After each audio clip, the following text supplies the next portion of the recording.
Hello dear learners, I am Professor Nidhi Tiwari and I am going to talk about writing. Let us understand what is writing. Learning to write is one of the toughest landmarks in language learning. One of the reasons for this is that writing involves the use of multiple abilities at the same time. Now, you know that writing should be looked upon in a holistic manner. So, before writing, we know that listening, speaking, reading are very important and there is a connection between the two. The learner can only come to writing until he has not understood listening, speaking and reading. That is really essential. Now, what is writing? The definition is writing refers to the act of making symbols and marks on a surface which can be understood by another person. This definition, however, makes no reference to the important link between language and writing and say a person drawing a picture. The picture is also made on a surface and may often be understood by many other persons, but we don't call it writing. The dictionary definition also ignores the important link between speech and writing. Writing is a medium which can be used to express what has been spoken. The written word is more permanent than the spoken message. Spoken language is constantly changing.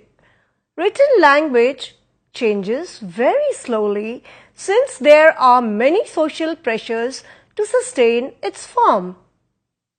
Let us now look at the fine motor skills. We all know that before a child can learn to write, it is necessary for him or her to develop fine motor skills, that is, the ability to grasp. We all know that children find it very difficult to hold the objects. So, in order to encourage the development of these skills, children should be allowed to manipulate solid objects as they see it. Holding, turning, twisting and playing with objects develops grasping ability in children. Another very important activity that provides children with enjoyment in addition to developing motor skills essential for writing is drawing. All of us know that we begin with letters first. So, practicing letters, words and sentences constitutes writing. It is often believed that achievement of sentence writing is helped by practicing writing letters and then words again and again. We have so many copies available in the market, to support writing. We all know that we talk of cursive writing, but at the same time, we should be very careful that the learner is made to hold the pencil very carefully and move it on a dotted line which might be indicating a letter, and gradually from a letter which may be a capital letter we may have to move to the small letters, and that is how the learner gains confidence in writing letters. From letters we move on to words. Similarly, the practice in maybe 4-line copy is very helpful in the beginning. And then from words we move on to sentences. In teaching children to write, two things are of great importance. First, respecting children's abilities and creating meaningful context in which they can learn. Now, we must always see that we don't scold children. They should be allowed, even if they are making mistakes in writing, they should be allowed to, pick at their own pace. And then, whatever they write should somewhere be connected with some word, some picture, so that there is a meaningful context provided to them. Then only they can learn and can also enjoy writing. Let us now come to elements of good handwriting. Teachers often focus on good handwriting and well-formed letters. I think one has to focus on handwriting and everybody likes to say a good handwriting. But at the same time, we must not see that it is a burden for the learner. Let the learner pick up the handwriting and, enjoy that something looks beautiful, good, appreciate it, and then try to form the letters, In this context, teachers need to appreciate the fact that in spite of uniformity of input and teachers insisting on writing only in one particular way, all children eventually evolve their own distinct handwriting. See, everybody signs differently, everybody writes differently, even though we may be using cursive handwriting, we may be promoting copywriting. So we have to appreciate the difference. We must also, in fact, appreciate that every learner is special, every person is special, and so the writing should be legible and should look good, and we should focus on that. We continue with this aspect of good handwriting. They can be helped to develop good handwriting by developing some of the basics essential for writing, such as fine motor skills, visual perception, trunk control, pencil grasp, and stability of shoulder through various exercises. So in between, the teacher can also attend to these requirements, which can instill confidence in the learner. Handwriting as an indicator of dyslexia and other disabilities. We should also be careful that some children might be suffering from dyslexia, which refers to reading disorders, and such children have serious problems in writing in spite of adequate input. They may see the picture as a whole, but they may not be able to see their constituent parts. And the handwriting of a person with dyslexia is generally illegible. And the teacher should have good observation, should be able to detect this. Remember, we had a movie, Tare Zameen Pe, and the child had so many problems, but the teacher could not see. And so we need to pay attention to such children. And what do we do here? Let's understand it. Dyslexia shares several of its characteristics with other conditions associated with poor writing skills, such as dyspraxia, which means poor motor skills and planning, deficits in visual perceptual skills. So the child, may not be able, may be facing physical problems also, and therefore, or maybe visually he cannot see it properly. So overall, dyslexia and dyspraxia can lead to writing problems. And here, if the teacher has any doubt, then it has to be ascertained whether this child has a condition because of which he or she needs special help. And then it becomes necessary to seek the help of experts such as occupational therapists, and they may be able to really look into the requirement of this special child. Now let us come to the characteristics of good writing. Our written language is expected to conform to certain rules of spelling and grammar. And when our children come to the primary classes, especially class 4th and 5th, then by the time spelling and grammar is focused upon. And when they graduate to writing short paragraphs, it also involves establishing links among different sentences. All these help in creating meaning. And meaning making is really an integral part of language learning. In evaluating children's writing, teachers tend to look for spelling and grammar mistakes. We should not demotivate a child, especially in the primary classes, by emphasizing too much on spelling and grammar mistakes. Let us remember that errors are parts of learning, and let the child learn gradually. Do not insult the child. Considering the fact that there is often no one-to-one correspondence between the sounds of a language and their representation in writing, it is natural for different children to write differently. Again, language shows high levels of societal and regional variations, so they also tend to influence the writing abilities of a child.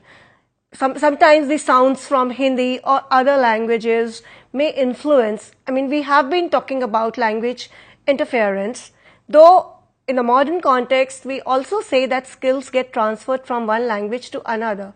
But sometimes where there is a sound is missing in one language and it's there in another, so to listen and then to take down a dictation, it may create problems. And a teacher should be aware about this. To teach correct spelling and grammar to children, they should be given increasingly interesting and challenging writing material to read and should be encouraged to write in various contexts. Now, again, you must remember that we have been talking about the integrated approach to the skills, LSRW skills, and here reading and writing, they connect very well. So if you have had lot of exposure to reading, it definitely helps to write well. Everything we write is meant to be read, even if by no one else, at least by ourselves. The way we write changes according to who we believe is going to read what we have written. So the learner is conscious of the fact that whatever the learner is going to write is going to be read. If it is meant for evaluation, the learner writes in that manner. But we have to make the child tension-free and let the child just enjoy writing on topics of his or her interest without bothering about evaluation, just thinking that, okay, I'll read it, my friends will read it. So it should be looked upon in this manner. Coming to the characteristics of good writing, lucidity and brevity are also desired, since they communicate the meaning of the writer wants to convey with minimum confusion and effort on the part of the reader. Concise and clear writing requires planning in advance of what we want to write, the ideas we want to communicate, the relationship between the ideas, the order in which we want to present them, and the point of view we want to present. The child also needs to be given time to review and make changes in what she or he has written. Please remember that you cannot come up with the final draft the very first time. The child should be allowed to read and correct and redraft. Now, what kind of language should a child use? Should it be simple or it should be a flowery language? Normally, there is a belief that good writing is one which uses flowery language with elaborate words and sentence structures. But sometimes such writing can give the impression of being particularly inspired and profound. It misses its purpose if it ends up confusing the readers instead of informing them. So, the children should be encouraged to use such language in writing that their meaning becomes clear. Now, there are two levels at which we have to address the writing skills. First is developing writing skills in lower classes. The development of writing in lower classes will build on the foundation provided by the other language skills, that is listening, speaking, and reading. Now, what are the activities the teacher can follow and what would really come under this level? The first could be picture composition. This involves presenting children with a picture of objects, single events, multiple events, and asking them to write about it. This writing can include a wide variety of composition. They may also be asked to write a story, to describe a picture, to write a dialogue between the characters, to fill in a missing gap in the picture and write about it. When a series of pictures depicting a story is provided, they can be asked to write the story. So, picture composition is often a very suitable activity, and children love to see pictures and they are able to, come up with some words with some sentences. Now there is a picture composition task here before you. So these are pictures of Holi, and you can ask the children to describe the pictures and write 5 sentences on it. Other activities could be developing stories from given outlines. Children can be given rough outline of a story in the form of a series of words and phrases, and then asked to build a story using these words and phrases. Please remember that at this time, they should be given some support words along with the pictures, some phrases, sometimes few sentences, especially when we are in the lower level, that is just the primary level, class 1 to 5. Another could be independent writing. Children can be asked to write about something that they evidently show great interest in, or something that they talk about a lot. This will not only help to develop writing skills, but may point the teacher towards more techniques for facilitating learning. And we all know that the teacher is a facilitator. What could the topics related with independent writing could be? We can show them some animals, some pets, and they can be asked to collect the picture of the pet animals, and such pictures can be shown. They can be asked to write the names of these animals. If they display more abilities, they can come up with some small sentences on these pictures of animals. Other activities could be continuing the story. Children can be told the beginning of a story and can be asked to write what they think happened next. So they can be made to guess what could come up, and we can have different endings to a story, you see. Dictation, of course, is commonly used. The teachers speak aloud some words and ask the children to write them to see if they are able to link the spoken sound to their written forms. This is, of course, a very common classroom activity. The teacher can let children talk about a topic of their interest and write down what they have said. This will clarify the communicative purpose of writing and will link between speech and writing. While teaching children to write, the teacher must allow children to express their own views. Higher forms of writing. Now this is the level which is from class 6 to class 8. And what comes under this form of writing is paragraph writing, letter writing, essay writing, story writing, and poetry writing. And these are taught in schools for the development of expression, creativity, and communicative ability. Let us take a look at paragraph writing. Here, the purpose is to inform, to communicate, to express, and there can be many topics of interest on which the learner can choose to write paragraphs.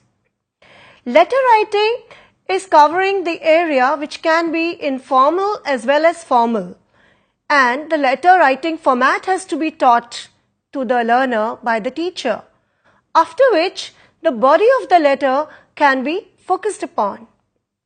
Moving on to essay writing, we all know that this calls for organizing of ideas, and here there are many paragraphs and the idea has to develop in each paragraph. So this is really a very challenging area and the teacher has to work a lot. Moving on to story writing, this is a very interesting area and we have already spoken about it in the earlier slides, that how children can be encouraged to write stories using pictures, and later the story can be narrated by the teacher and they can be asked to provide different endings to it, and then those ideas can be compiled by the children and later can be written down. Coming to poetry writing, this is a really fascinating area and children love to listen to stories. Many a times they also like to recite stories, poems, and they also love to sing poems, and the teacher can build on this interest of the learner. And for this, first, if it is rhyme and a poem is in rhyme, the children can be encouraged to use rhyming words. So, if the child has come across words like sun, then they can be asked to provide some other rhyming words, some and something some or sun, moon, something like that, which connect with the planets, Then we can move on to pictures. Here the children can be asked to draw the picture of a butterfly. Now the shape of the butterfly you see is like this, and only the outline of the butterfly can be drawn, and inside the wings of the butterfly they can write some words, they can write some lines, something as simple as fly, fly in the sky, butterfly, so pretty, so colorful, so majestic, butterfly, butterfly. So even if the child writes this, it's a beginning, and the child will feel that the child has written some words in that outline of the butterfly. The child can choose to write with some colorful pencils also, so that it gets some colors as well. Similarly, some flowers, some objects can be chosen by the writer, by the learners. Then the children can be exposed to some haikus, which are small poems, and the children can be asked to read haikus, and that can also encourage them to write, few lines, small poems can come up in this manner.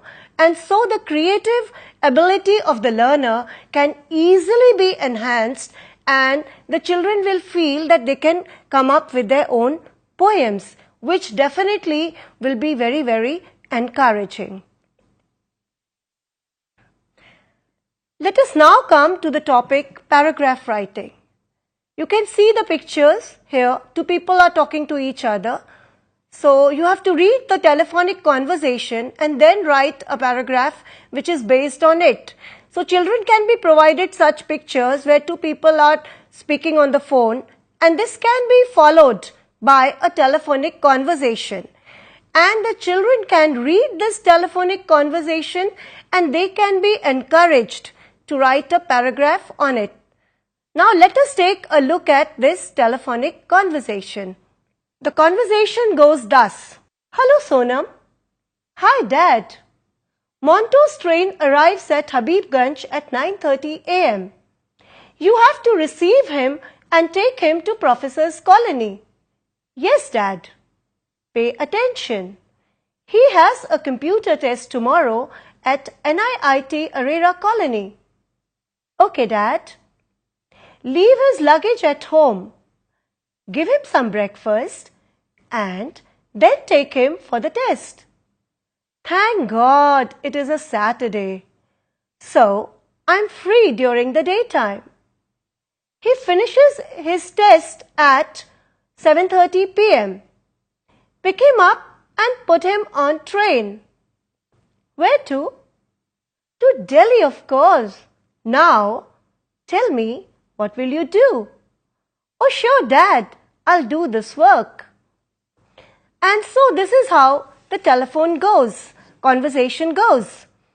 And we can see that so many cues are already here for the learner to focus upon, and so many sentences are there, so much of dialogue is happening here, which can be used by the learners to come up with a paragraph. At this juncture, I would like to also emphasize on the aspect of collaborative writing. What does collaborative writing mean? It means that the teacher can form groups, say of 4 to 5 students, and they can work in groups. They can take a look at this conversation, the dialogues, and they can discuss it. If they want to add anything further, they can do that also, because this is just as a facilitating dialogue. And then they can come up with a paragraph, and many ideas can be pulled here. The children can talk to each other, and they can come up with a task which is based on collaborative efforts. And you all might be familiar as learners what Lev Vygotsky said.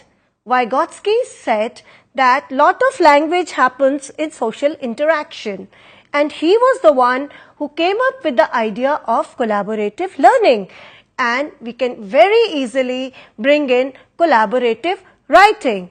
And this will give the confidence to even the shy learner, the learner who is slow, the learner who thinks that he or she cannot even write a sentence properly. And this can definitely happen in the upper primary classes, where the child has got some command over vocabulary and grammar, and already there is this conversation to facilitate the task. And in this way, a meaningful paragraph can be created by the learners themselves, and the teacher will realize that there is so much fun and learning taking place in the class, and which is what the teacher must emphasize upon. And this is how the learning is definitely going to be promoted, and it will instill confidence in the learners, and writing will no longer be regarded as something boring or difficult, and how to get the right ideas or the vocabulary, and maybe later may lead to independent writing as well, where they may not have to depend on cues provided by the teacher in the form of words or phrases or sentences. So we have to work a lot in promoting the writing skills of the learners, and this a teacher can definitely do it if the teacher is motivated, if the teacher understands the different dimensions of writing, if we look upon writing as a skill which incorporates the earlier skills of listening, speaking and reading. And also remember that if you encourage the learner to read a lot, the learner will get ideas for writing, and this is how the learner will be a confident writer, and writing would be an area to look towards with hope and with interest. Now let us take a look at what Mahatma Gandhi has to say about writing. Mahatma Gandhi says, "I saw that bad handwriting should be regarded as a sign of an imperfect education." Why did Mahatma Gandhi say so? You might be aware that there was a time when Mahatma Gandhi's handwriting was not good, and he became conscious of that fact, and he saw to it that he improves his handwriting. So even handwriting, as we said earlier, and in the context of now writing as an advanced skill also, we really realize that a beautiful handwriting is the very first thing that attracts, and one must work on one's handwriting. So when we have acquired confidence over writing, that ought to be presented in beautiful handwriting, and then only can we regard education as perfect. And this is where Mahatma Gandhi's words are really so inspiring. So learners, I'm sure that you have benefited from what we have spoken about. There were so many things we have addressed as far as writing skills are concerned. You have understood that writing skill is really an integrated one. It involves the earlier skills of listening, speaking, reading, and then we come to writing. You also know what are the characteristics of good writing. You also know how to pay attention to the special needs of dyslexic children. You also know what are the levels to be attended to, what needs to go in at the lower level, what needs to go in at the higher level. And finally, I'm sure Mahatma Gandhi's lines must have inspired you to think along the lines of perfect education and focusing on writing. I'm sure you must have benefited after listening to all the views and ideas that I have brought to you in this writing skill. Thank you very much.